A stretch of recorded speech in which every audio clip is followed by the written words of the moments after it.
Hello and welcome to the All About Pigeons podcast. We have a very special episode for you today, so stick around. Today we have with us Sjoerd Lei. He is the Chief Sales Officer and Supply Agent at PIPA. We're going to learn more about PIPA and what all they do. And thanks for coming on and talking with us today, Sjoerd. Thank you very much. It's 6:30 in the morning for me, so was not easy to find the right time together. But yeah, you won this battle, Philip. Yeah, we found something that works out. You're in Belgium. I think it's 15 hours ahead of us, so it's at 10:30 here at night on a different day. So I'm glad that we got together and made this work out. Yes, finally, yes. So let's get into your own background real quick and hear about your own background with pigeons and how you got into pigeons. That's a good question to start with, I think. Well, first of all, I'm 39 years old. Next month, there's a big barrier. I'm getting 40. So people say life will change, but I don't believe that. But we will see. I'm into pigeon sports since I was around 7 or 8 years old.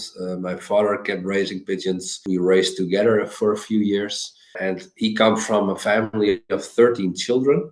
And most of them kept pigeons as well. Also, my grandfather was addicted to pigeons. Even in World War II, he tried to keep pigeons. So, yeah, I can say we really have an addiction to raising pigeons. And now I'm living on my own with my girlfriend and my 2 sons. And I also keep pigeons here, of course. Yeah, and especially I like the young bird racing. I did it in the past 3 years, and next year I will only raise some yearling pigeons. And starting at PIPA started when I think I saw an ad where they asked an article writer for the suppliers for PIPA, and I signed up and they hired me.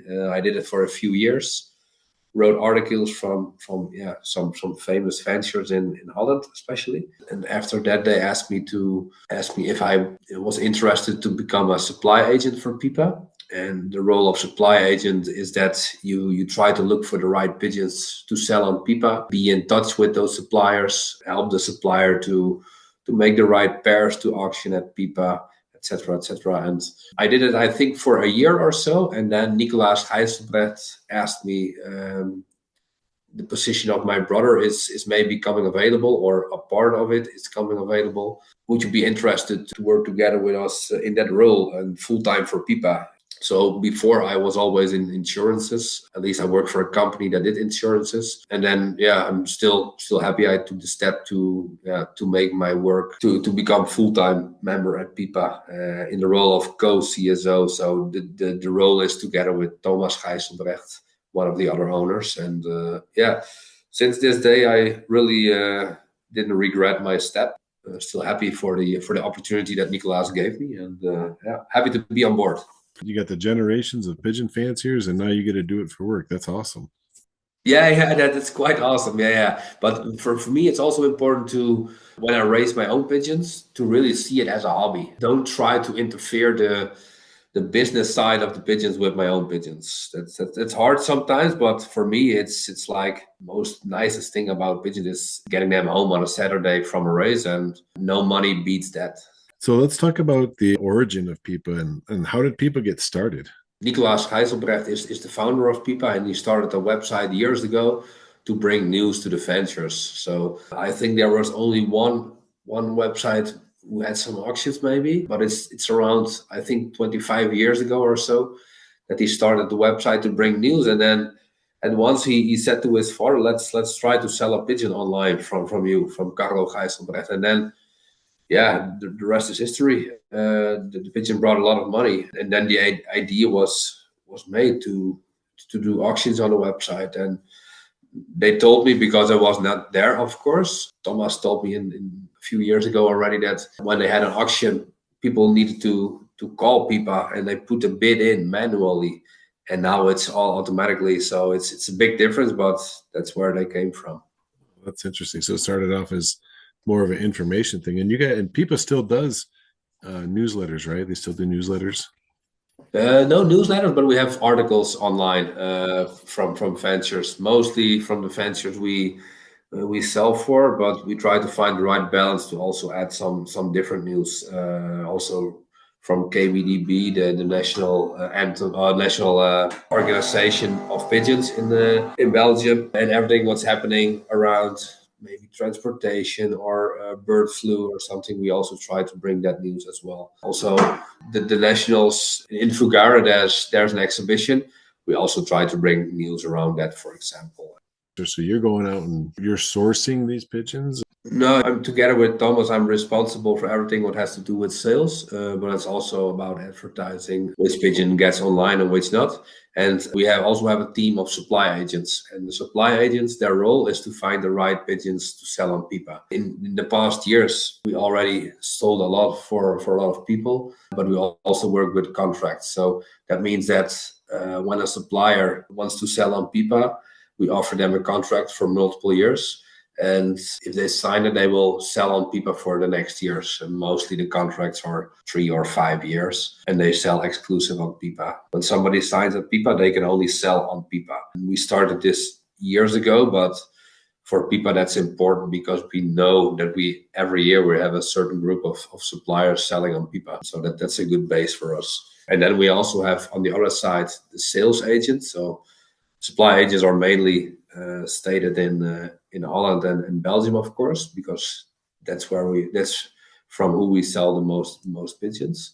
But on the other side, we have the sales agents, and they are more on the buyer side, and they help to find the right buyers, help the buyers, help with transportation, help with payments. That's their role. For example, for the USA, it's Andy Larentzakis, and better known as Big Andy, I think. What is the process that you guys go through when it comes to sourcing these suppliers for these pigeons? Well, they have to fit PIPA as a person, of course. They need to believe in our strategy. They need to believe in exclusivity. For us, it does not make sense to sell a lot of pigeons. It makes more sense to sell the most exclusive ones and come at lofts where really unique pigeons are born.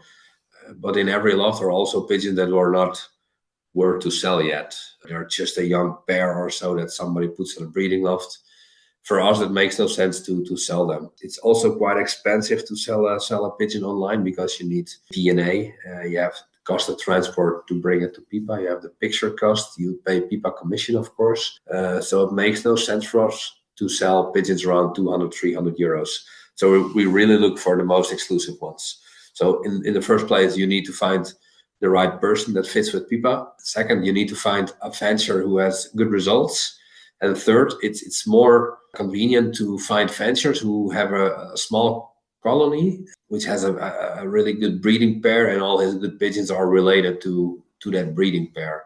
Because then for the buyer, it's more interesting to get to know the fancier because it's more easy to understand his strain. It's proven strain in different generations most of the times when you have such a good pair. That are the most important things, I think, in general. But you also see some bigger sales at PIPA. So sometimes we also see good colonies and people who raise very well, but maybe reach a certain age or has some really good performance pigeons in his loft. And we also try to figure out if people are interested to sell their whole group.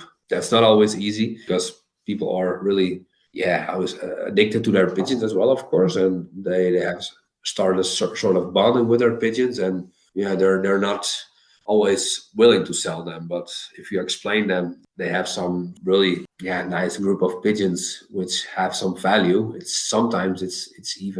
makes sense to sell them to protect the value. Can you share any notable sales or famous birds that have come through PIPA? Any popular bloodlines, big champions? I think in the past our most exclusive sale or successful sales was the sale of Gaston van der Wouwer, Belgian fancier. He bred New Kim, and New Kim was sold for 1.6 million euros on the website. I think maybe it was not the most famous pigeon before the auction, but after it was for sure the most famous pigeon. Let's talk about logistics a little bit. Do you guys ship completely internationally?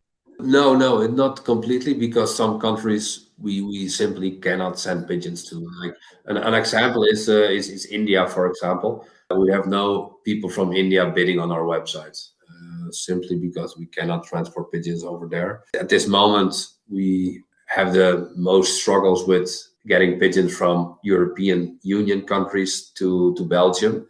because there's new government rules that obligates us to have a certain certificate to ship the pigeons over the border. So that makes it quite difficult already to get the pigeons to PIPA. When we spoke already before the podcast, you asked me if there were any struggles. I think this is the last struggle we have from the past years, and it's hard to find a way to get the pigeons to Belgium. That's not always easy because of the government rules, and we follow all the rules, but it's not always easy. Yeah, that's right. What about Australia too? I think they have a pretty hard time getting anything in and out. For us, it's also a country whereby it's not easy to sell pigeons to. We cannot transport pigeons to Australia if they are vaccinated. So the Australian government does not allow pigeons which were vaccinated PMV, and that's the standard vaccination we have in Belgium, in Holland, and all the other countries here. So if you want to sell to Australia, it's not going to happen online, but you can send it there, but you cannot vaccinate them, and you need a proof of a vet that proves you that the pigeons were not vaccinated. I think they even take blood tests to be sure they are not vaccinated. So for online, it's impossible. What we do see is that sometimes an Australian buyer makes an account on PIPA. We make them aware of it, but they look for a collaboration in Belgium or another country where it's possible to ship the pigeons to. So in this way, they can still purchase something on our website, but they're not able to ship it to Australia. So they look for a partner in Europe, for example. What role do you think the PIPA auction plays in promoting the racing hobby, being exclusive with these high-end birds? If you see our role in the middle of the racing season, then you see that we try to bring the news from the most important races to people, like the international races we do, the marathon races, also the nationals. We try to follow up with a report. We still bring the news like we did in the past. That's not something that has been stopped. What I see and what people doubt me sometimes, it's a bit more negative because they say that the money destroys the pigeon sport. I disagree with it because it also brings new people to our sport. And I think money is not a reason why the number of members in Holland and Belgium is decreasing. I think it's not about money. What I do think is that it's more complicated sometimes for people to get a pigeon from a famous bloodline, because it's simply too expensive. That could be a reason why people say money destroys it. But still, what I see is that a lot of people, I think almost 100% of our suppliers is eager to help younger people in the sport, new people in the sport. So it does not always have to be expensive. But from the most expensive pigeons, it's quite hard to purchase something. Years ago, when I started, and then we talk about 30 years ago, then you had like big clubs, multiple clubs in one city, and that's not anymore. Maybe at a few places that there are a lot of members, but in general, there are less people keeping pigeons, and pigeon sport is changing. Not a lot of new members, of course, and that's something we see, but especially in Holland and Belgium. If you look to other countries, you see a growing market, especially, and also the one-off racing coming up, of course. I think in America as well, but you know better than I do, of course. But the one-off racing is more popular than the regular racing, I think. And you see that happening in multiple countries. But in Holland and Belgium, that's really not the case. It's still the regular racing is number one. Yeah, I'm glad you brought that up. That was kind of my next question, is because it is really exploding over here in the US with these one loft races coming up all over. And there's still obviously race clubs, but not like there used to be. Have you noticed any kind of trends like that when it comes to people looking for specific birds, maybe more one loft style, or compared to birds that they would be looking for if they're in local race clubs?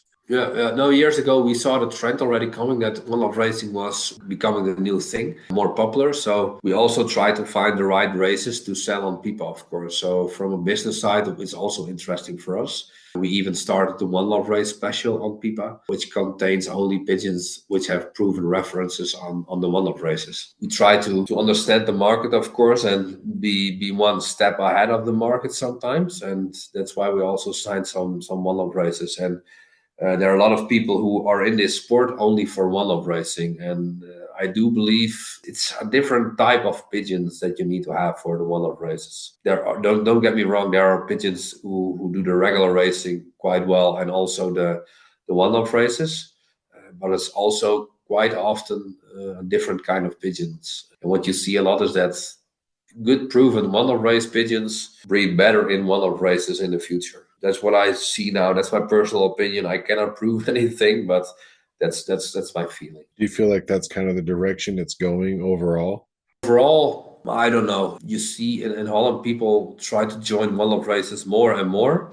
So I get like 5 years ago, nobody asked me about one-off racing. And nowadays I get like every week some people are talking to me about one-off racing. So it's a big difference. It's not taking over, but it's becoming a bigger part. So what is PIPA doing to stay ahead of like one loft races as an example, but not necessarily just one loft races? What's PIPA doing to kind of stay ahead with the online pigeon auction and still provide these really good pigeons? Yeah, or still our core business is the online auction platform, of course. So I think when you talk about trying to be one step ahead of everything, it's our auction website that's very important. We improve it like every year. There's no day gone by without thinking how to improve our website, and we have our own IT department, which is like in home. So we don't need people from outside PIPA to help us with the website. That's, I think, a big plus. Our website needs to be good. So if a buyer comes at PIPA, it needs to be simple. It needs to be clear what everything. We still sell pigeons with DNA certificates. That's also something we did past years. We said it's obligated for a young bird to sell with DNA. For example, people spend more money on our website than others. It has to do with more exclusive pigeons, but also they need to trust us that we do our job well, and that comes with DNA, for example. If you say like, what are you now working on to be ahead of the market or the competition? Yeah, that's really hard to say. One-off racing was one of the topics, of course. We did it very well, but we don't know what's coming next. And we have our eyes open always. If we need to change something, we will, or improve something, or add something on our website, we will. But it's important to keep your eyes open and use our network. We know a lot of people. A lot of people are connected to PIPA, so we use everybody to still try to be the number one in auctioning pigeons. It really does focus around that online website. What's your guys' strategy for attracting and keeping bidders and, ensuring that it's a really smooth online bidding experience for them?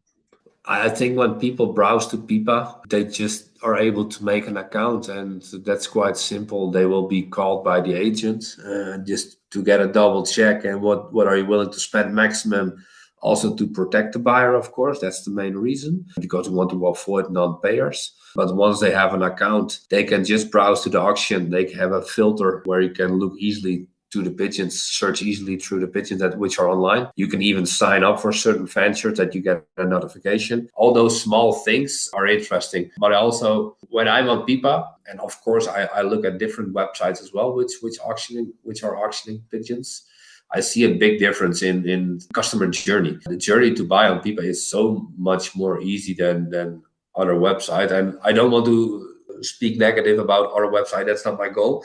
But I have so much overview at the PIPA website. It works so easy. Everything is there. I can scroll, browse around the website. It's so friendly, customer friendly, that I think that's also a big strength of our website. At the PIPA Elite Center, you guys have a rare breeding center that you have there. Could you explain that a little bit? Is it bloodlines? It's something Nicolas started years ago, and Thomas as well, with PIPA breeding. So we have PIPA Elite Center and PIPA breeding. And I think the strength of Nicolas and Thomas is to build something, and they did with PIPA Elite Center and PIPA breeding. I think if you compare them, then PIPA Elite Center is mainly focused on the national races in Belgium with the Porsche 911 strain, together with extra pigeons which came in from other ventures, of course. But yeah, they really dominated the nationals years ago in Belgium, and also with their satellite lots from Carlo van Rompuy, Sebastien Cassard, other people who raced from the Porsche line. They did it really great. And when you look at PIPA breeding loft, it has more focus on sprint pigeons. So they brought in Best Kittel and tried to breed with him, tried to get results, and it was really amazing, the bloodline that came through. And also both tried to join the one-off races. So if you look at a strategy of PIPA breeding and PIPA Elite Center, it's also trying to find good proven one-off race pigeons and add them to their own colony to cross. And yeah, that's not always successful because for us, it's also very difficult to find the right pigeons, of course. But I think it makes it more easy when you really have the proven ones in your loft. Right, absolutely. Yeah, start with the best and can go forward from there with it. Yeah, I think if you cannot win with the best, it also makes no sense to buy the worst. It's not easy, and still, one of the things I like the most from pigeon sport is, for example, I visited a venture yesterday. He was 70 years old, and he just he keeps pigeons like for 60 years. That's amazing, of course, but that's really somebody who enjoys the pigeons, has no money available to buy expensive pigeons, but he is still able to beat the bigger guys. And for me, that's really the charm of pigeon sport, that the small guy still can win from the guy who is basketing 200 pigeons. And yeah, I think that's something unique. And we have something unique in regular racing. And also in one-off racing. Like, everybody is competing in the Champions League. There is no A League, B League, or I don't know how you call it, but there are no different divisions which you race in. Everybody is in the same thing. And if you compare to different sports, that's quite unique, I think. Well, if anybody's interested in taking a look at some of these really, top of the line pigeons, their socials, you can check them out on Instagram at pipa.be_official. Their website is pipa.be, and their YouTube is pipa.be_official. They have all kinds of really informational videos and stuff, and you can see more of the ins and outs of the organization there. But Sjoerd, I'm really happy that we're able to get together and talk about this, and thanks for coming on. Yes, you're welcome, Philip. And if there are people having any questions left, they can ask me. They can send an email to PIPA, of course, sales@pipa.be. We're happy to help. Also, they can contact our agent, of course, from their country. It's on our website, who to contact, who to reach out to. If they got interested in making an account, it's also possible. So keep following us on the socials.